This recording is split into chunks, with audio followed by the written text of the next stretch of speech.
Akashvani Thiruvananthapuram, Alappuzha, Kavaratti.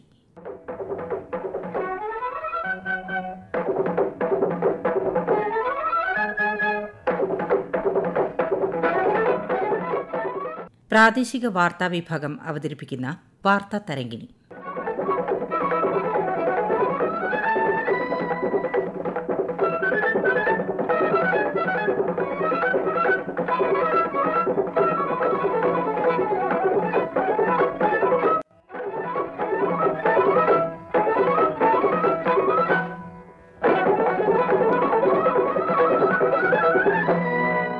Covid ഇനിയും നമുക്ക് ജാഗ്രതയോടെ നേരിടാം.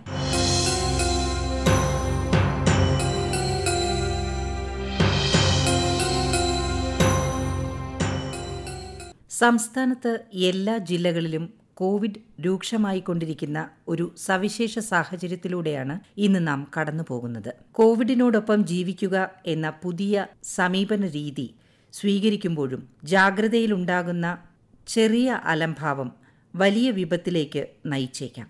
ഇന്നലെ വരെയുള്ള കണക്കുകൾ പ്രകാരം 87,000-ൽ പരം പേരാണ് രോഗം സ്ഥിരീകരിച്ച് ചികിത്സയിലുള്ളത്. 1.5 ലക്ഷത്തിലധികം പേർ ഇതുവരെ രോഗമുക്തരാവുകയും ചെയ്തിട്ടുണ്ട്. തിരുവനന്തപുരം, ആലപ്പുഴ, കൊല്ലം, കാസർഗോഡ്, എറണാകുളം ജില്ലകളിൽ ദശലക്ഷം പേരിൽ രോഗം സ്ഥിരീകരിക്കുന്നവരുടെ എണ്ണം കഴിഞ്ഞ ആഴ്ച വർദ്ധിച്ചു.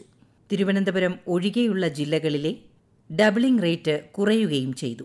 ഈ സാഹചര്യത്തിൽ എല്ലാ ജില്ലകളിലും ലക്ഷണമുള്ള ആളുകളെ പരമാവധി കണ്ടെത്താനും ഐസൊലേറ്റ് ചെയ്യാനുമുള്ള നടപടികൾ ത്വരിതപ്പെടുത്താൻ സർക്കാർ നിർദ്ദേശം നൽകി. ഗർഭിണികൾ, ഗുരുതര രോഗം ഉള്ളവർ എന്നിവർക്ക് കോവിഡ് പോസിറ്റീവ് ആകുന്ന സാഹചര്യത്തിൽ ആവശ്യമായ ചികിത്സാ സൗകര്യം തയ്യാറാക്കാൻ നിർദ്ദേശം നൽകിയതായും മുഖ്യമന്ത്രി വാർത്താസമ്മേളനത്തിൽ അറിയിച്ചു.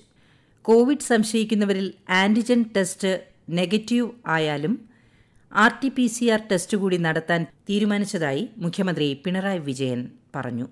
ജാഗ്രത കൂടുതൽ ശക്തമായി മുന്നോട്ട് കൊണ്ടുപോയേ തീരൂ. ജാഗ്രത കുറവ് സമൂഹത്തിലുണ്ടാകുന്നതിൻ്റെ ഭാഗമായി രോഗികളുടെ എണ്ണം ദിനംപ്രതി വർദ്ധിക്കുന്ന സാഹചര്യമാണ് കുറച്ച് ദിവസമായി ഉണ്ടായത്.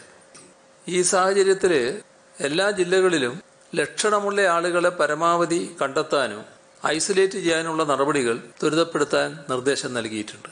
അതോടൊപ്പം മാർക്കറ്റുകൾ, പൊതുസ്ഥലങ്ങൾ ഇവിടങ്ങളിലൊക്കെ കോവിഡ് പ്രോട്ടോകോൾ കൂടുതൽ കർശനമാക്കാനും നിർദ്ദേശിച്ചിട്ടുണ്ട്. കോവിഡ് സംശയിക്കുന്നവരിൽ ആന്റിജൻ ടെസ്റ്റ് നെഗറ്റീവ് ആയാലും RT-PCR ടെസ്റ്റ് കൂടി നടത്താൻ തീരുമാനിച്ചിട്ടുണ്ട്.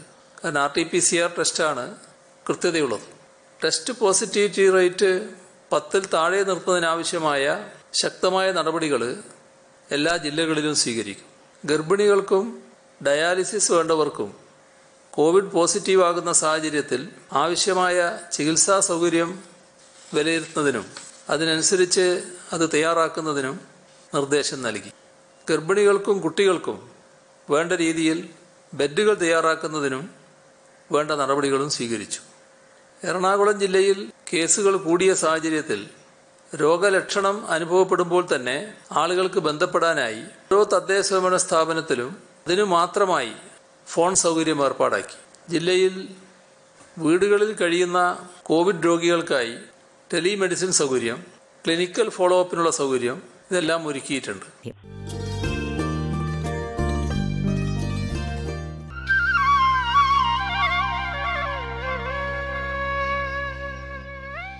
പരിശോധനകളുടെ എണ്ണം വർദ്ധിപ്പിക്കുകയാണ് രോഗബാധിതരെ കണ്ടെത്താനുള്ള ഏറ്റവും ഫലപ്രദമായ മാർഗം. ഇതിനായി ആന്റിജൻ, RT-PCR, ലൂനാറ്റ്, ദേനാറ്റ് പരിശോധനകൾ നടത്തിവരുന്നുണ്ട്. സർക്കാർ ആശുപത്രികളിൽ ലഭിക്കുന്ന പരിശോധനാ സംവിധാനം കൂടുതൽ പരിശോധനകൾ ആവശ്യമായി വരുമ്പോൾ പര്യാപ്തമല്ല. ഈ സാഹചര്യത്തിൽ സ്വകാര്യ പരിശോധനാ കേന്ദ്രങ്ങളെയും ആശ്രയിക്കേണ്ടി വരും. ആന്റിജൻ പരിശോധനയേക്കാൾ കൃത്യത കൂടിയ RT-PCR പരിശോധനകൾക്ക് പക്ഷേ താരതമ്യേന നിരക്ക് കൂടുതലാണ്. മാത്രമല്ല, ഇതിന്റെ ഫലത്തിനായി ഒരു ദിവസം കാത്തിരിക്കേണ്ടിയും വരും. ഈ സാഹചര്യത്തിലാണ് താരതമ്യേന നിരക്ക് കുറഞ്ഞതും വളരെ എളുപ്പത്തിൽ ഫലം ലഭിക്കുന്നതുമായ ഒരു സ്ട്രിപ്പ് കോവിഡ് പരിശോധനയ്ക്കായി തയ്യാറായി വരുന്നത്. ഗർഭപരിശോധനയ്ക്ക് സമാനമായ പേപ്പർ സ്ട്രിപ്പിൽ മൂക്കിലെ സ്രവം പരിശോധിക്കുകയാണ് ചെയ്യുന്നത്. എറണാകുളം ജനറൽ ആശുപത്രി കൺസൾട്ടന്റ് ഡോക്ടർ സുനിൽ PK വാർത്താ തരംഗിണിയോട്. ഗർഭമുണ്ടോ എന്നറിയാൻ ഏതാനും തുള്ളി മൂത്രം ടെസ്റ്റ് ചെയ്യാനുള്ള സ്ട്രിപ്പിൽ ഇറ്റിച്ച് ആകാംക്ഷയോടെ തെളിയുന്ന വരകളും നോക്കി നിന്ന നിമിഷങ്ങൾ നമ്മുടെ മിക്കവരുടെയും ജീവിതത്തിലുണ്ടാകും. ഇത്തരത്തിൽ കോവിഡും ടെസ്റ്റ് ചെയ്യാൻ പറ്റിയാലോ? പറ്റും. ടാറ്റയും council of scientific and industrial റിസർച്ചും കൈകോർത്ത് നടത്തിയ ഗവേഷണത്തിനൊടുവിൽ ഇന്ത്യയിൽ കോവിഡ് ടെസ്റ്റ് ചെയ്യാനായി പേപ്പർ സ്ട്രിപ്പ് രീതി വികസിപ്പിച്ചെടുത്തിട്ടുണ്ട്. ഡ്രഗ് കൺട്രോളർ ജനറൽ ഇതിൻ്റെ വാണിജ്യ വിപണനത്തിന് അനുമതിയും നൽകി. ഫെലൂദ എന്നാണ് ഈ ടെസ്റ്റ് നൽകിയിട്ടുള്ള പേര്. സത്യജിത് റായ് എഴുതിയ കുറ്റാന്വേഷണ പരമ്പരയിലെ ഡിറ്റക്റ്റീവിൻ്റെ പേരാണിത്. പക്ഷേ മൂത്രം പോരെ കേട്ടോ, നേസൽ സ്വാബ് മുഖേന മൂക്കിൽ നിന്നുള്ള സ്രവം തന്നെ വേണം.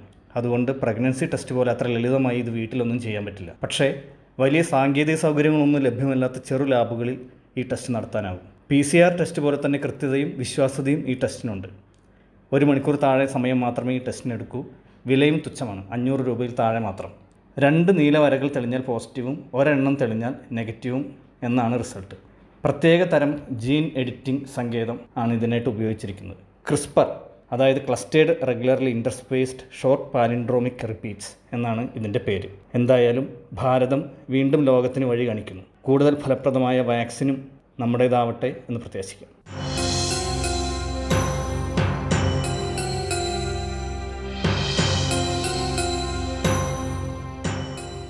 കോവിഡ് രോഗികളുടെ എണ്ണം ദിനംപ്രതി വർദ്ധിക്കുമ്പോഴും കോവിഡ് വന്നുപോകുന്നതറിയാത്തവരുടെ എണ്ണത്തിലും വർധന ഉണ്ടാകുന്നതായി റിപ്പോർട്ട്. ICMR 3 ജില്ലകളിൽ നടത്തിയ സീറോ സർവൈലൻസ് ഫലം മുൻനിർത്തി ആരോഗ്യവകുപ്പ് തയ്യാറാക്കിയ റിപ്പോർട്ടിലാണ് ഈ വിവരം. ഇത്തരത്തിൽ പോസിറ്റീവായവരുടെ എണ്ണം 2.5 ഇരട്ടി വരെ ഉയർന്നതായാണ് വിലയിരുത്തൽ. നിലവിലെ പ്രവണതയനുസരിച്ച് 2-3 മാസങ്ങൾ കൂടി രോഗതീവ്രത ഉണ്ടാകാം എന്നാണ് ആരോഗ്യരംഗത്തെ വിദഗ്ധർ പറയുന്നത്. പിന്നീട് തീവ്രതയും വ്യാപനവും കുറഞ്ഞേക്കാമെന്നുമാണ് അന്താരാഷ്ട്ര തലത്തിലെ താരതമ്യത്തിലൂടെ മനസ്സിലാക്കാവുന്നത്. എറണാകുളം അമൃത മെഡിക്കൽ കോളേജിലെ ഡോക്ടർ ജിമ്മി മാത്യു. ഈ COVID-19 എന്ന് പറയുന്ന ഇത് പല കാരണങ്ങൾ കൊണ്ടും ഒത്തിരി ലക്ഷണങ്ങളില്ലാത്ത ആളുകൾ ഉള്ളതുകൊണ്ടും വായുവിലൂടെ ഇത് ചെറുതായി എയറോസോൾ വഴി പകരും എന്നുള്ളതുകൊണ്ടും വളരെയധികം ഇൻഫെക്ഷ്യസ് ആണ് എന്നുള്ളതുകൊണ്ടും ഇത് പെട്ടെന്നൊന്നും നമ്മുടെ സമൂഹത്തിൽ നിന്ന് പോവില്ല. ചിലപ്പോൾ വാക്സിൻ വരാനായിട്ട് ചിലപ്പോൾ 1 കൊല്ലമോ 1.5 കൊല്ലമോ പിടിച്ചു എന്നിരിക്കാം.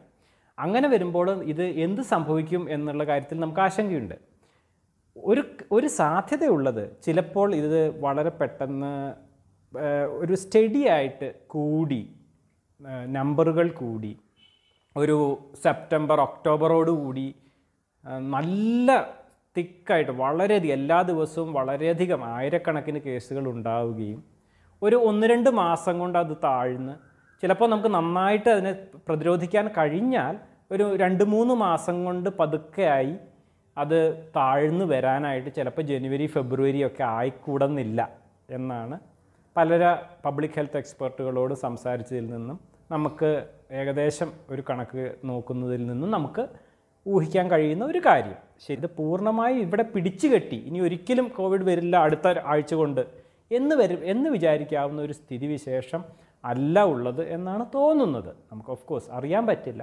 ഇത് ഒരാൾക്ക് വന്നു കഴിഞ്ഞാൽ വളരെ അപകടകരം എന്ന് പറയാൻ പറ്റില്ല. പക്ഷെ വളരെയധികം ആളുകൾക്ക് വരുമ്പോൾ, അതായത് 10,000-കണക്കിന് ലക്ഷക്കണക്കിന് ആൾക്കാർക്ക് വരുമ്പോൾ ഡെഫിനറ്റായിട്ടും ധാരാളം പേർ ഗുരുതര അസുഖം ഉണ്ടാക്കാൻ കഴിവുള്ളതാണ്. അപ്പം അതിനുള്ള ചികിത്സാ സൗകര്യങ്ങൾ ഒരുക്കുക എന്നുള്ളത് തന്നെയാണ് ഇനിയുള്ള കാലങ്ങളിൽ വളരെ പ്രധാനം. അതിന് യാതൊരു സംശയവുമില്ല. ആ ചികിത്സാ സൗകര്യങ്ങൾ ഇപ്പോൾ സർക്കാർ ഇതുവരെ ചെയ്തിരുന്നതെല്ലാം വളരെ നല്ല രീതിയിൽ തന്നെയാണ്.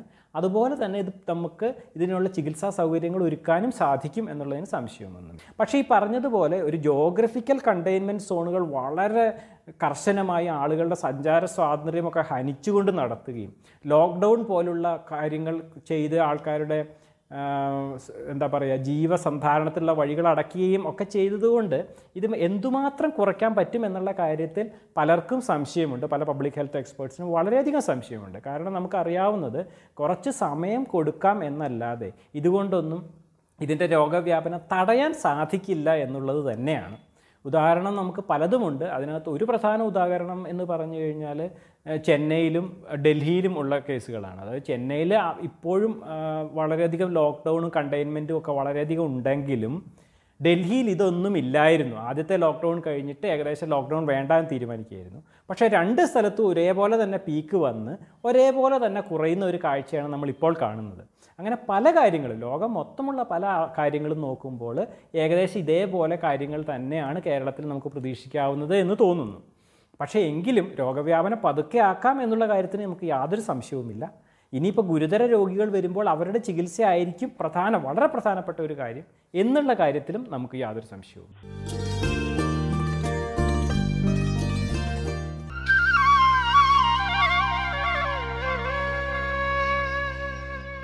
സംസ്ഥാനത്ത് റിവേഴ്സ് ക്വാറന്റൈനിലുള്ളവരിൽ കോവിഡ് വ്യാപനം വർദ്ധിക്കുന്നതായാണ് കണക്കുകൾ സൂചിപ്പിക്കുന്നത്. അതായത് 10 വയസ്സിന് താഴെയും 60 വയസ്സിന് മുകളിലും ഉള്ളവർക്ക് രോഗബാധ കൂടുതലായി റിപ്പോർട്ട് ചെയ്യപ്പെടുന്നു. രോഗവ്യാപനത്തിന്റെ ആദ്യ ആഴ്ചകളിൽ തിരുവനന്തപുരത്താണ് രോഗികളുടെ എണ്ണം കൂടുതലായിരുന്നതെങ്കിൽ ഇപ്പോൾ കോഴിക്കോടും എറണാകുളത്തും മലപ്പുറത്തുമെല്ലാം രോഗതീവ്രത ഏറി വരുന്നു.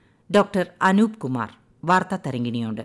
നമ്മുടെ ആശുപത്രികളൊക്കെ തന്നെ നിറയാൻ പോകുന്ന ഒരു സ്ഥിതിവിശേഷമാണുള്ളത്. ഈ ഗുരുതരാവസ്ഥ എല്ലാവരും മനസ്സിലാക്കിക്കൊണ്ട് ഇതിന്റെ പ്രതിരോധ മാർഗങ്ങളും അതേപോലെ തന്നെ പ്രവർത്തനങ്ങളും വളരെ ശക്തമായി തന്നെ ചെയ്യേണ്ട ഒരു സന്ദർഭമാണ്. നമ്മൾ അതിനകത്ത് യാതൊരു വിട്ടുവീഴ്ചയും ചെയ്യാൻ പാടില്ല. ഒരു ക്രിട്ടിക്കൽ കെയർ വിദഗ്ധൻ എന്ന രീതിയിൽ വളരെ ഗുരുതരമായ രോഗികളെ ചികിത്സിക്കുന്ന ഒരാൾ കൂടിയാണ് ഞാൻ ഇത്രയും ദിവസം കണ്ട ഗുരുതരമായ കോവിഡ് രോഗികൾ മിക്കവരും പ്രായാധിക്യം കൊണ്ട് ഉള്ളവരോ അല്ലെങ്കിൽ മറ്റ് രോഗം കൊണ്ട് അവശത അനുഭവിക്കുന്നതോ അതല്ലെങ്കിൽ നമ്മുടെ പ്രതിരോധ ശക്തിയൊക്കെ കുറയ്ക്കുന്ന രീതിയിലുള്ള മരുന്നുകൾ കഴിക്കുന്നവരാണ്. തുടക്കം മുതലേ ഇത്തരം ആൾക്കാരെ റിവേഴ്സ് ക്വാറന്റൈൻ ചെയ്യണമെന്നും അതായത് ഇവരെ പൊതുസമൂഹവുമായി ഇടപഴകുന്നതിൽ നിന്ന് മാറ്റി നിർത്തണമെന്ന് നമ്മൾ പല പ്രാവശ്യം പറഞ്ഞതാണ്. അപ്പോൾ അത് ഒന്നുകൂടെ അടിവരയിട്ട് പറയാൻ വേണ്ടിയാണ് ഇത്തരം ആൾക്കാരെ ഒരു കാരണവശാലും ബാക്കി സമൂഹത്തിലെ ആൾക്കാരുമായി ഇടപഴകാനുള്ള ഒരു അവസരം ഉണ്ടാവാൻ പാടില്ല. അതേപോലെ വീട്ടിൽ നിന്ന് പുറത്തൊക്കെ പോയി ഈ ആൾക്കാരുമായൊക്കെ ഇടപഴകുന്ന ആൾക്കാരാണെങ്കിൽ തിരിച്ചു വന്ന് ഇത്തരമുള്ള ആൾക്കാരുമായിട്ടും അധികം സമ്പർക്കത്തിലേക്ക് പോകാൻ പാടില്ല. കാരണം ഈ ആൾക്കാരിലൊക്കെ രോഗം വന്നു കഴിഞ്ഞാൽ അവരെ രക്ഷിക്കുക എന്നുള്ളത് അല്ലെങ്കിൽ അവരെ ജീവൻ നിലനിർത്തുക എന്നുള്ളത് വളരെ ദുഷ്കരമായിരിക്കും. അപ്പോൾ ഈ കാര്യങ്ങൾ തീർച്ചയായും നമ്മൾ ഓരോരുത്തരും മനസ്സിൽ സൂക്ഷിക്കണം. വീണ്ടുമുള്ള ഇത്തരം അഭ്യർത്ഥനകളൊക്കെ നമ്മൾ പാലിക്കാത്ത ഒരവസ്ഥയിലേക്ക് പോയി കഴിഞ്ഞാൽ നമുക്ക് വലിയ വില അതിന് കൊടുക്കേണ്ടി വരും. കൃത്യമായ ചികിത്സ കിട്ടാത്ത അവസ്ഥയിലേക്ക് വരെ കാര്യങ്ങൾ പോയേക്കാം.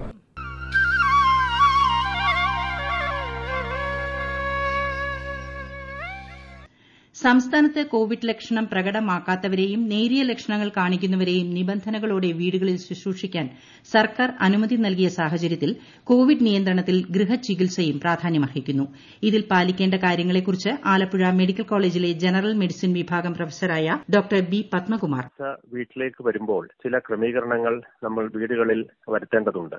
രോഗിയിൽ നിന്ന് മറ്റുള്ള കുടുംബാംഗങ്ങളിലേക്ക് രോഗം പകരാതെ ഇരിക്കാനുള്ള കരുതൽ വീട്ടിലുണ്ടാകണം. അതോടൊപ്പം തന്നെ റിവേഴ്സ് ക്വാറന്റൈനിൽ കഴിയുന്ന വയോജനങ്ങൾ, മറ്റ് ആരോഗ്യ പ്രശ്നങ്ങളുള്ളവർ തുടങ്ങിയവരുടെ ആരോഗ്യ പരിചരണത്തിലും ശ്രദ്ധയുണ്ടാകണം. രോഗിക്ക് വിശ്രമിക്കാൻ ആവശ്യമായിട്ടുള്ള മുറിയും ശുചിമുറി സൗകര്യങ്ങളും വീടുകളിൽ ഉണ്ടായിരിക്കണം. രോഗികളെ 24 മണിക്കൂറും പരിചരിക്കാനായി മറ്റ് ആരോഗ്യ പ്രശ്നങ്ങളൊന്നും ഇല്ലാത്ത ഒരു സഹായി ഉണ്ടായിരിക്കണം. കഴിയുന്നതും സ്ഥിരമായി ഒരാൾ തന്നെ സഹായിക്കാൻ ഉണ്ടാകുന്നതാണ് നല്ലത്. ഇന്ന് പൊതുവെ സമൂഹത്തിലുള്ള ഒരു കാഴ്ചപ്പാട് കോവിഡ് എല്ലായിടത്തുമുണ്ട്, എല്ലാവർക്കുമുണ്ട്, അതുകൊണ്ട് ഭയപ്പെട്ടിട്ട് കാര്യമില്ല എന്നതാണ്. അതിനാൽ തന്നെ കോവിഡ് വന്നുപോട്ടെ എന്ന് വിചാരിച്ച് ജാഗ്രത കുറവ് കാണിക്കുന്നവരും ഏറെയുണ്ട്. എന്നാൽ കോവിഡ് ഭേദമായവരിൽ 90% പേർക്കും കോവിഡാനന്തര രോഗാവസ്ഥയുണ്ടാകാം എന്നാണ് പഠന റിപ്പോർട്ട് പറയുന്നത്. തലവേദനയും ക്ഷീണവും മുതൽ ഹൃദ്രോഗവും വൃക്കരോഗവും സ്ട്രോക്കും വരെ ഉണ്ടാകാൻ സാധ്യതയുണ്ട്. അതിനാൽ തന്നെ കുറഞ്ഞ മരണനിരക്കും കൂടിയ രോഗമുക്തി നിരക്കും കണ്ട്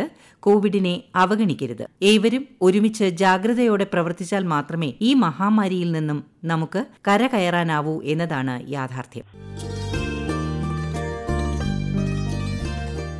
വാർത്താ തരംഗിണി സമാപിക്കുന്നു.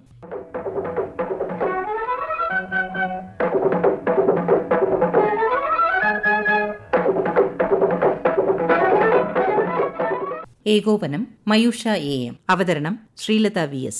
തയ്യാറാക്കിയത് ലിൻസ സിറാജ്.